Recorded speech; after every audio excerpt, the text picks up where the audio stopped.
Now today, sad news in the Chicano rap, Latino rap entertainment scene, LA rap scene. Rest in peace to SuckerFree104, what they call Dumps, coming out of Lenox, California. Now, I don't like to talk on the dead, speak on the dead much, but I thought today would be a good way of showing an example of how you speak on the dead if you're going to, especially when it just happened, you know. But SuckerFree104 was a dope rapper coming out of West Los Angeles, a city called Lenox. It's kind of dear to me because over there was a swap meet called Plaza de Mexico where I would always go get my gear, my tikis, my shirts, all that. And also, sad to say, in Santa Rosa, California, where I'm from, the South Park, we used to actually go at it with the guys from Lenox. Every once in a while, they would tag in our neighborhood, and then, you know, but I never got to see them face to face, really, or knew any of their names.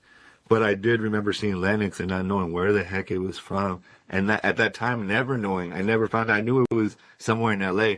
But then I moved to LA, and then I'm like, oh my God, it's like a whole little city, and there's all kinds of neighborhoods, and then there's like the biggest neighborhood, Lenox, you know, and their cliques. And so it was a trip to see the actual neighborhood, you know. And then there's another neighborhood called Angelino Heights, and they're in LA too. It's a small neighborhood, you know, by I think Echo Park. So it's a trip to see these fools banging neighborhoods, you know. And now there's fools that bang LA neighborhoods here in Northern California. They've never been over there though. But I mean, it is what it is. It's a little trippy, but I'm not trying to get all crazy and be disrespectful. Hoods are hoods. Everybody's active or not. It is what it is. But today, man, sad news. 104 Sucker Free was, you know, in his community rapping and tagging and having a great time. You see through his story that he went to Santa Fe Springs, the swap meet. He was kicking it with his friends, having a good time.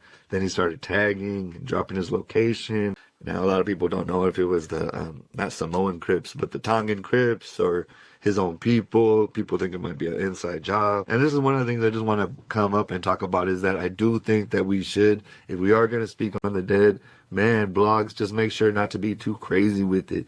He also got into it with the food community back in the day in LA Icon. We were posting kind of drama that was going on in his community, you know what I mean? And thinking that it was going too far. And that's a question I have for you guys.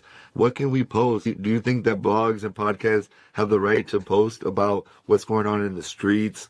You know, especially if they don't show their face. For me, I feel like at least, no matter what, bro, I show my face. So anything I say, I'm accountable for. And if you're going to get on the mic and start speaking about a man that you didn't really know like that, then it should be positive, especially if he's resting.